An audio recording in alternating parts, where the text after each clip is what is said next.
മാന്നാറിൽ യുവതി കൊല്ലപ്പെട്ട സംഭവത്തിൽ കൊലപാതകം നടന്നത് 2009 ഡിസംബർ ആദ്യ ആഴ്ചയെന്ന് അന്വേഷണ സംഘത്തിന്റെ നിഗമനം.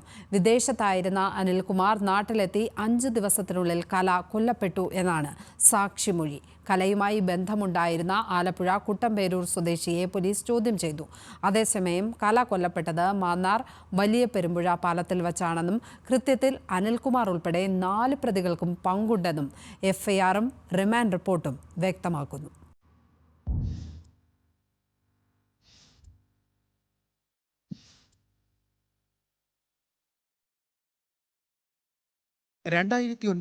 ഡിസംബർ ആദ്യ ആഴ്ച രാത്രി തട്ടാരമ്പലത്തിനും മാന്നാറിനുമിടയിലുള്ള വലിയ പെരുമ്പുഴ പാലത്തിൽ വെച്ചാണ് കല കൊല ചെയ്യപ്പെട്ടത് എന്നാണ് നിഗമനം. ഭർത്തൃവീട്ടിൽ നിന്നും പോയ കല എറണാകുളത്ത് ജോലി ചെയ്തു വരികയായിരുന്നു. 1.5 മാസത്തിനു ശേഷം ഗൾഫിൽ നിന്ന് നാട്ടിലെത്തിയ അനിൽകുമാർ കലയെ എറണാകുളത്ത് പോയി കൂട്ടിക്കൊണ്ടുവരികയായിരുന്നു. യാത്രാമധ്യയാണ് കൊലപാതകം. കലയ്ക്ക് കുട്ടമ്പേരൂർ സ്വദേശിയുമായി ഉണ്ടായിരുന്ന ബന്ധമാണ് പ്രകോപനത്തിന് കാരണം.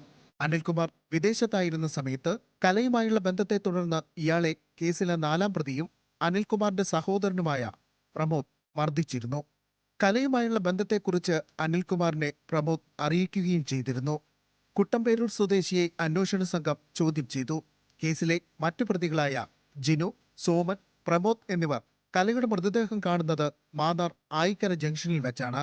കലയെ കൊലപ്പെടുത്തിയതായി അനിൽകുമാർ തന്നോട് പറഞ്ഞെന്നും മൃതദേഹം കണ്ടെന്നും മുഖ്യസാക്ഷിയും പരാതിക്കാരനുമായ സുരേഷ് പോലീസിന് മൊഴി നൽകി.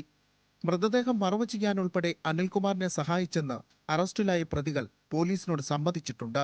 മൃതദേഹം വീട്ടിലേക്ക് കൊണ്ടുപോയത് മാരുതി കാറിൽ ആണെന്നും എഫ്ഐആറിൽ പറയുന്നു. 2ാം പ്രതി ജിനു കൊലപ്പെടുത്തിയ സ്ഥലം കാണിച്ചു നൽകാമെന്ന് അന്വേഷണ സംഘത്തെ അറിയിച്ചതായി റിമാൻഡ് റിപ്പോർട്ടിലുണ്ട്. കഴുത്ത് ഞെരിച്ചാണ് കൊലപാതകമെന്നാണ് പ്രാഥമിക നിഗമനമെങ്കിലും കൃത്യമായി ആയുധങ്ങൾ ഉപയോഗിച്ചിട്ടുണ്ടോ എന്ന സംശയവും റിപ്പോർട്ടിൽ സൂചിപ്പിക്കുന്നു. ചെങ്ങന്നൂർ ജില്ലാ ആശുപത്രിയിൽ വൈദ്യപരിശോധനയ്ക്ക് വിധേയരാക്കിയ ശേഷമാണ് പ്രതികളെ ചെങ്ങന്നൂർ മജിസ്ട്രേറ്റ് കോടതിയിൽ ഹാജരാക്കിയത്.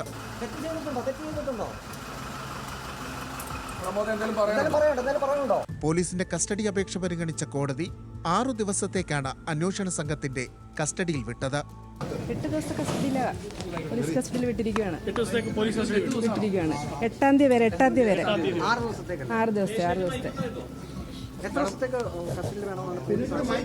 ദിവസത്തെ കസ്റ്റഡിയാണ് ആവശ്യപ്പെട്ടത്. 8ാം തീയതി വരെ കസ്റ്റഡിയിൽ കൊടുത്തിട്ടുണ്ട്. ഈ മാസം 8ാം തീയതി വരെ കൊടുത്തിട്ടുണ്ട്.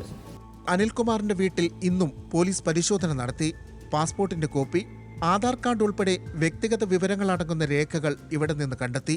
അനിലിന്റെ വീടിന് സമീപമുള്ള സെപ്റ്റിക് ടാങ്കിൽ നിന്ന് കണ്ടെത്തിയ അവശിഷ്ടങ്ങൾക്കിടയിൽ കലയുടെ മൃതദേഹാവശിഷ്ടങ്ങളും ഉണ്ടാകുമെന്നാണ് പോലീസ് കരുതുന്നത്.